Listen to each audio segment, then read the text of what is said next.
Hello student. So this is class 8 and now we are continuing our further chapter which name is coal and petroleum, which is taken from chemistry, and this is also the chapter number 3rd.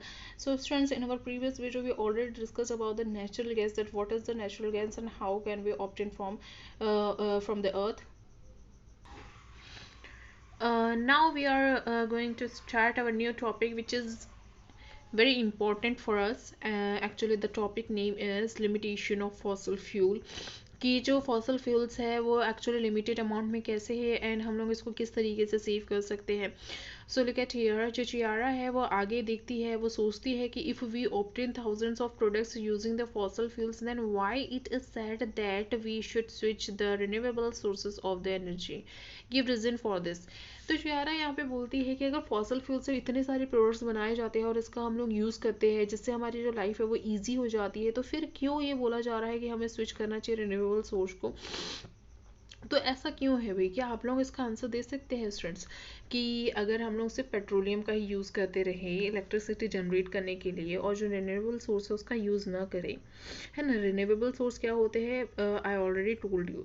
तो अगर हम लोग ऐसा use नहीं करते तो हमारे जो फ्यूल्स है वो क्या हो जाएंगे, एक समय के बाद ख़त्म हो जाएंगे, है ना. जो फॉसल फ्यूल्स है वो ख़त्म हो जाएंगे क्योंकि ये तो हमें लिमिटेड अमाउंट में मिले हुए, जस्ट बिकॉज इसको फॉर्म होने में मिलियंस ऑफ ईयर्स लग जाते हैं and with in a time ये क्या हो जाते हैं, ख़त्म हो जाते हैं, है ना. तो फिर इसीलिए ऐसा बोला गया है कि जो फॉसल फ्यूल्स से प्रोडक्ट्स तो बहुत सारे बनते हैं, बट अगर हम लोग अगर स्विच नहीं कर दिए रिन्यूएबल सोर्स का यूज़ करना, एनर्जी का सोर्स करना यूज़ करना, तो फिर क्या हो जाएगा, एक टाइम ऐसा आएगा कि ये जो फॉसल फ्यूल्स है इससे जितने भी प्रोडक्ट्स मिलते हैं वो भी हमें नहीं मिलेंगे और जो फॉसल फ्यूल्स है वो भी कम्प्लीटली क्या हो जाएंगे, ख़त्म हो जाएंगे. सो दैट्स इसकी क्या है, लिमिटेशंस है. सो पढ़ते हैं इस लेसन को कि आखिर ये टॉपिक हमें क्यों दिया गया, क्योंकि सभी टॉपिक्स तो हमने देख लिए हैं. Now look at here, fossil fuels provides us the numerous things but they also have the limitation. ये जो फॉसिल फ्यूल्स है ये हमको न्यूमरस थिंग्स प्रोवाइड करवाते हैं ना, काफ़ी सारी चीज़ें हम लोगों ने देखी जो ये हमको प्रोवाइड कराते हैं, बट इसकी भी लिमिटेशन है भाई.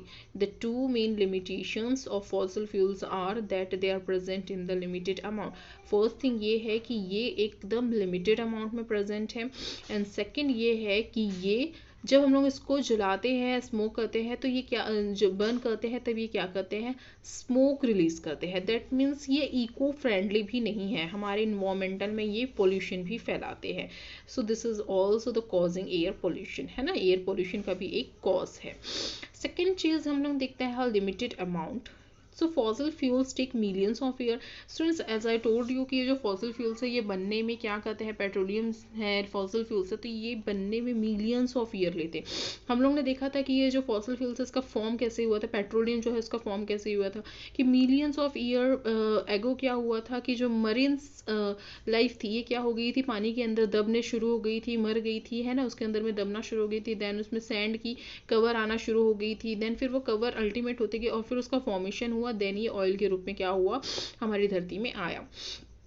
और तो इस तरीके से हम लोग ने इसका एक्सप्रेशन किया, देन हम लोग ने इसको फॉर्म करके डिस्टिलाइजेशन करके क्या किया, इसका यूज़ करना शुरू कर दिया.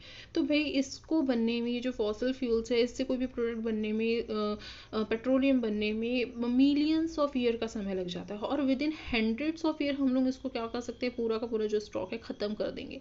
तो इस तरीके से ये लिमिटेड अमाउंट में है. So if we will finish the existing stock then we will not get more until nature creates them by the natural process again. तो अगर हम लोग ने इसको फिनिश कर दिया तो फिर हम लोग को दोबारा ये नहीं मिलेगा, क्योंकि मिलियंस ऑफ ईयर लग जाते हैं एंड हमारी लाइफ तो मे बी 50 60 80 तक की होती है ना. तो फिर ये तो हमें दोबारा नहीं मिलेंगी और हमारी जो जनरेशन आएंगी उन्हें भी नहीं देखने के लिए मिलेंगे, क्योंकि मिलियंस ऑफ ईयर में ट्रांसपोर्टेशन बंद हो जाएगा. अगर ट्रांसपोर्टेशन बंद हो जाएगा तो फिर हमें कोई भी चीज़ अच्छे से अवेलेबल नहीं होंगी और जब अवेलेबल नहीं होगी तो पॉवर्टी आ जाएगी. तो इस तरीके से जो पेट्रोलियम है, जो फॉसिल फ्यूल्स, अगर वो ख़त्म हो गए तो काफ़ी सारा जो मतलब कि जो हमारा इकोनॉमिक जो भी सेटअप है वो डाउन हो जाएगा, है ना. अब हम लोग देखते हैं एयर पॉल्यूशन. भाई as a told you student, जो ये जो गैसेस हैं, जो फॉसिल फ्यूल से जितने भी जो प्रोडक्ट्स बनते हैं, जब वो बर्न होता है तो वो गैस रिलीज करता है. अब जब गैस रिलीज होगी तो उस गैस में, उस बर्निंग पॉइंट में क्या होता है, जो कार्बन डाइऑक्साइड है वो बहुत ज़्यादा मात्रा में होता है, जो हमारे इन्वायरमेंट के लिए बहुत ज़्यादा हार्मफुल है. So burning fuels adds many undesirable substances to the atmosphere. These substances are the called pollutants. So these pollutants adversely affect the living organisms. तो इस तरीके से जो पॉल्यूटेंट्स हैं, मतलब कि ये जब हम लोग इस फ्यूल्स को जलाते हैं तो बहुत सारे ऐसे सब्सटेंसेस निकलते हैं जो हमारे एटमॉस्फेयर को हार्म पहुंचाते हैं, और ये जो सब्सटेंसेस जो हमारे एटमॉस्फेयर को हार्म पहुंचाते हैं तो इसे पॉल्यूटेंट बोला जाता है.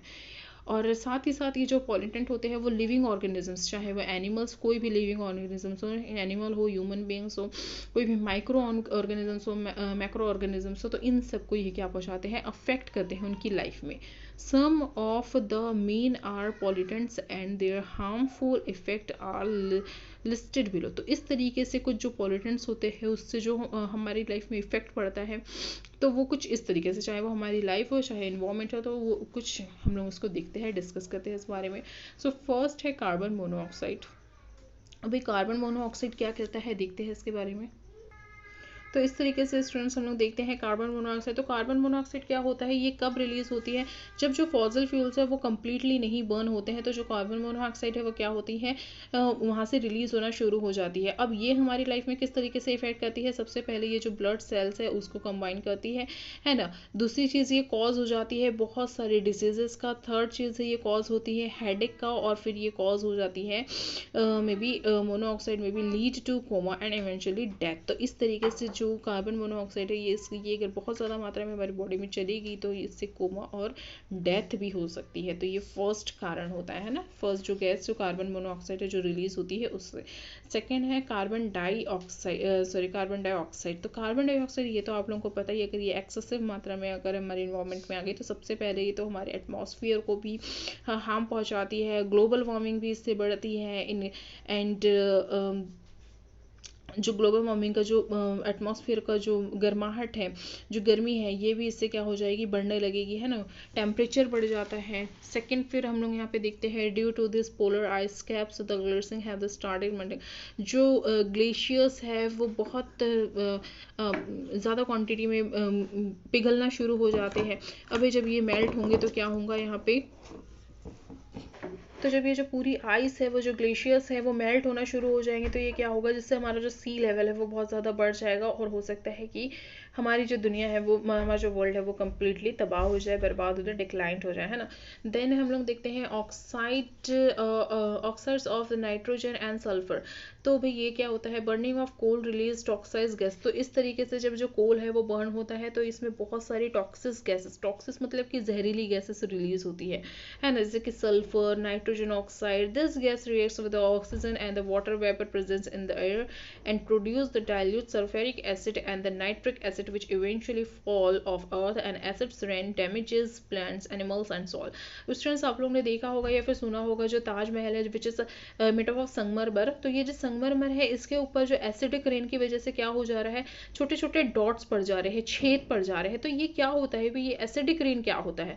तो स्टूडेंट्स यहाँ पे हम लोग एसिडिक रेन को देखते हैं. ये एसिडिक रेन क्या होती है बच्चों, एसिडिक रेन वो होती है जो कि एटमॉस्फेयर में प्रेजेंट नाइट्रोजन ऑक्साइड और सल्फर एंड नाइट्रोजन ऑक्साइड जब हमारे एटमॉस्फेयर में मिल जाती है तो इससे जब वाटर जो है एवोपरेट होता है, जो कंडेंसेशन बनता है, तब इस कंडेंसेशन में क्या होता है, ये जो गैस है वो मिक्सअप हो जाती है, और जब ये पानी के रूप में नीचे गिरती है यानी कि अर्थ में दोबारा से जब गिरती है तो क्या हो जाती है, ये जो पानी है ये एसिडिक रेन होता है ना, क्योंकि इसमें ये गैस क्या होती है, मिली होती है. तो जिससे ये प्लांट को भी डैमेज करता है, एनिमल्स को भी डैमेज करता है, सॉइल भी डैमेज होता है. और अगर सॉइल आपकी डैमेज होगी तो जितना भी जो एग्रीकल्चर है वो भी क्या हो जाएगा, सब डैमेज हो जाएगा. इसलिए हम लोग बोलते हैं ना आजकल हमको शुद्ध चीज़ें नहीं मिलती हैं खाने के लिए. तो रीज़न यही है कि हमारा जो एटमॉस्फेयर है वो इतना ज़्यादा पॉल्यूटेड हो चुका है, हर जगह nitrogen and sulphur and other जो टॉक्सिस गैसेस है वो इतनी मिल गई है कि ह्यूमन जो है उसकी भी जो लाइफ है, उसकी जो एज है वो ऑलरेडी कम होती जा रही है.